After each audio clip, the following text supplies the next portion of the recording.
Welcome back. You're watching Morning Live. Thank you very much for joining us. Well, deciding to keep watching us. If you identify yourself as fresh, black and a filmmaker, then today's your lucky day. The National Film and Video Foundation, the NFVF, together with the Industrial Development Corporation, the IDC, is inviting emerging directors and producers to submit proposals. Those who are fortunate will be given assistance in getting their projects off the ground.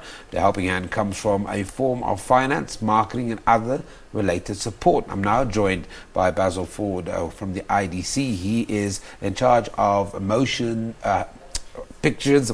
Give me the title. Media and Motion Pictures. Media and Motion Pictures business unit at the IDC. So thank you very much for joining me. Let's get into this initiative because I think this is groundbreaking. It's finally identifying a problem and getting a solution for it. Yeah, it's extremely innovative in the sense that there's a lot of collaboration between key industry stakeholders, and that's important because without that collaboration, we are not going to move the industry forward. So between ourselves, the DTI and the NFVF, we provide a system whereby black filmmakers are given support not just in funding, but also in while they're making the film and marketing the film and distributing the film. So what we're doing is we're providing a mechanism where the filmmaker does not need to look for funding. So between ourselves, the DTI and the NFVF, it's fully funded. What influenced this decision? Because at some point I remember there was a lot of articles talking about how the Nigerian film industry started at some point and now it's $1 billion industry that influences the world. At what point was this decision made and what informed this decision? Look, we looked at this over the last 10 years.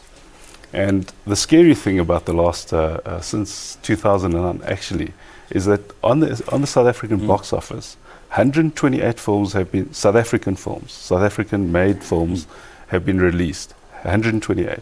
Of that, only 22 were made by black directors. Wow. And shocking. Only 32 were there black producers involved. That's way too low. We need a mechanism to get more films made by black filmmakers shown on our local box office. I mean, on TV, I think we see a lot, but we need to move into the next level, and that's the 5 million rand range of feature films, which is what we are doing here. Now, the important thing about this is that between ourselves, the NFVF and the DTI, we want to fund 6 films at least, minimum of 6. If we can stretch it to 10, we will, per year for 3 years. And we're trying to, at the end of this program, make sure that we get 10, 15, maybe even 18 new filmmakers that never had the opportunity before to get into, to develop, to have a film that's made and shown at the local box office. And from there, if they do really well there, there's opportunities then to scale it up or Hollywood. I mean, if you look at some of the guys that have done really well, it's through to Hollywood.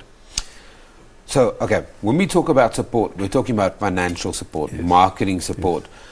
A lot of filmmakers will argue that I've made a good film, but I can't get into the outlets like the Ster-Kinekor and New Metro where I actually need those bums on seats for people to buy tickets and galvanize that industry. Many will argue that maybe the criteria to get your film commercially made is too high. We recognize that in the past, where with the younger filmmakers, the emerging black filmmakers, it may seem to be a bridge too far, a hurdle that's too high. So what we're doing, this support system is a collaboration not only between ourselves, but also we're pulling the distributors in, we're pulling the exhibitors in. So we all work together to promote the film score. One of the biggest issues with local films is that they're not well promoted. So within the budget, we are providing, so the total budget is going to be 5.8 million, of which 5.2 will be for production. We are going to allow 500,000 there for promotion of the film while it's being made, okay, and when it's about to be released. And then from the point where it's about to be released onwards, the distributor takes over and they start promoting the film using their funds. So it's one entire process where we where we cocoon the filmmaker, and we give the filmmaker the best chance to succeed. We also, in that system, we give the filmmaker the opportunity to focus on making the film, not on the periphery issues, not on the legals, not on looking for funding. It's just the film. Focus on making the film, make the best film you can make. Mr. Ford, very quickly, we've run out of time. If you're sitting at home, you're a filmmaker, a black filmmaker specifically, it has to be a commercial film. What is the process, very quickly? Okay, that's a fantastic question. Right now, if they look on the NFVF website and on the IDC website, there's a call that's on at the moment. So we have made a call to the industry to submit their scripts. We're looking for scripts that are at second draft and further developed. And where there's also a list of information that they will find on the website. But the most important thing must have a black director. Yeah. And between the black director and the black producer, the rights must be owned. The majority of rights must be owned by them. So we've run out of time. Basil Ford from the IDC talking to us about a great initiative. So if you are a black director, producer, you've got a commercial film, log on to their website or just Google the information. We take an ad break. Don't go anywhere.